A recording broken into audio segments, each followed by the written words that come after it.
Hi guys, welcome back to the garden, the homestead, or the side yard, whatever you want to call it. We're in Quebec, Canada, Zone 5, 5A, 5B. We kind of teeter on them all, but mostly Zone 5. So I'm digging in the garden. Even though it's October, a lot of stuff is still growing. So I'm trying to find some good carrots. And I have a fear, a legit fear of spiders. Which I know everybody's like, oh, girly girl is afraid of spiders. No, but like, I'm afraid of the big spiders. You can give me any mice, rats, or snakes. I don't care. But spiders, I don't like them. And I know they're living in the foliage of the carrots and all over the garden. Because we need them in the garden to, to eat all the flies and stuff. So I'm picking out some carrots, and some of them are pretty small. Some of them are big. I'm trying to find the big ones. But they're, kind of everywhere. And some of them aren't very, like, they're big and round and thick, but they're not very long. And it also depends on the variety of carrots. These weren't meant to be very long, big carrots. They were meant to be kind of more like a baby, medium-sized carrot, kind of. And you just never know what you're going to find and dig through when you pull carrots. But they look really good. They have good color on them. I'm just taking off some of the dirt because I don't want to take too much dirt into the house, The more I can clean outside, the better. So I'm checking the box and I'm realizing there's not enough that, my aim for this box is I'm giving it away to the neighbors. So I wanted to make sure there's, enough for a meal or two in it. That was a pretty good carrot. So I'm going around the side, and I'm trying to see if there's bigger ones on this side. Hopefully I can find a few by digging. See, that's a pretty good one, actually.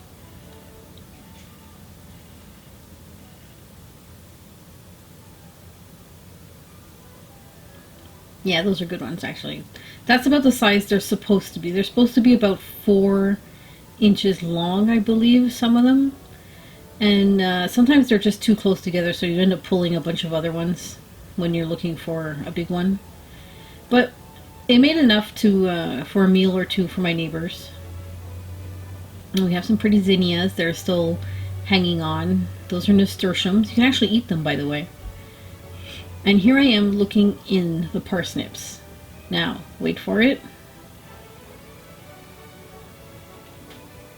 See it? It wasn't a spider.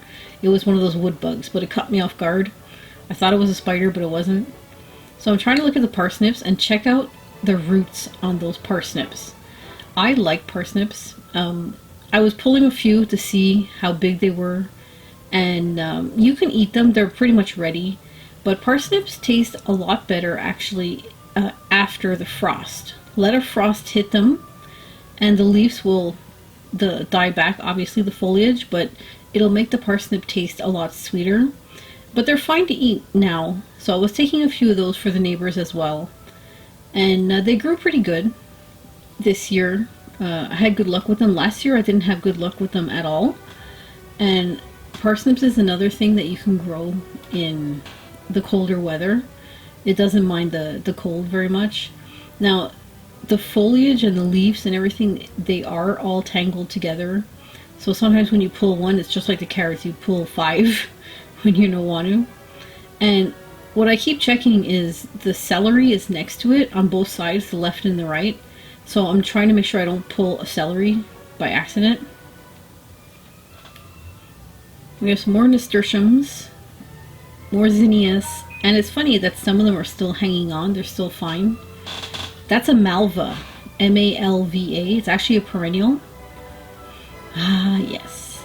Look at this pretty cabbage. This is a huge cabbage. You can see my hand is on it. Oh my goodness. So I'm doing the chop and drop method here. So I'm just cutting off the outer leaves that we don't eat. If you had animals, you could feed these to your animals, but I don't have any at the moment. I'm hoping to get chickens in the future. So I'm just doing chop and drop this year, and I'm leaving it on the beds, and I'm going to till it into the dirt to try and put more nutrients into our dirt. And I'm taking off the outer leaves just to, I didn't see bug damage. Like, I didn't see any holes or slugs or anything. but I did notice it was like dirt, you know, kind of like splashback when it rains kind of thing. And it's as if it like it grew, it got a little bit dirty, and then it grew, so like a certain leaf had dirt on it. And what I did was I took one cabbage for the neighbor's box, and this cabbage was going to go for me inside. But funny enough, my next door neighbor, not the people who live there, but the owner of the building, like the landlord, he showed up, and he happens to speak English. And he saw me harvesting my cabbage, and he loves the garden, and he always talks about the garden, and he always asks me how I am, and he says, oh, your garden's so beautiful, it's so beautiful.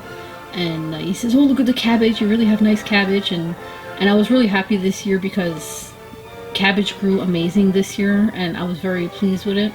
So I was talking to him, and I was taking this this cabbage, and I said, well, do you want the cabbage? And he goes, oh yeah. And I said, yeah, you can have a cabbage, it's fine.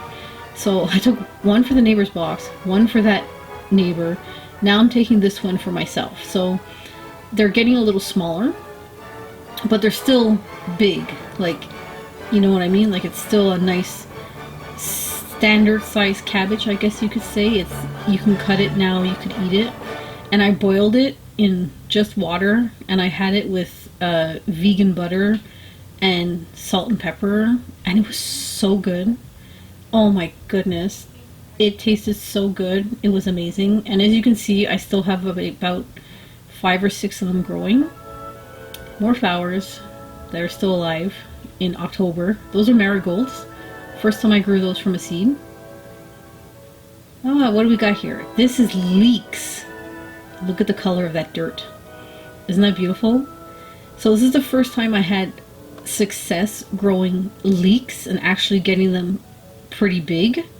And I was surprised as well. So I'm cutting off the roots because it's just too many roots. And I'm picking off any leaves that are like brown. I cut the tops off too because they were kind of brown and dry. Like, look how big that is, you know?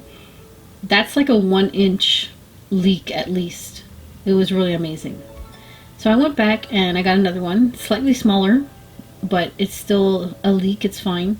And I figured, oh, I'll put it in the neighbor's box because, you know, she can have some leeks. That's no problem. And we're doing the same thing. We're doing the chop and drop method on the dirt here. And I'm just going to mix all that stuff just under the dirt to keep it in. So I'm coming around the other side now because I'm trying to get shallots. You know those shallots, bunching onions, green onions. I've heard them called so many different names.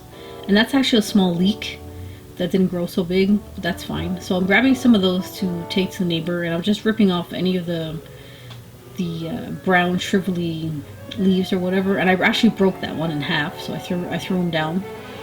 Now this cluster I'm picking at, you're gonna notice they're really stuck together, and I was actually pulling a few, you're gonna see it, that they broke. They just broke like in the ground. They didn't come off. I would have to take the entire cluster off to try and get them without breaking. Yeah, see, that one broke. That one broke. Yeah, it's kind of annoying.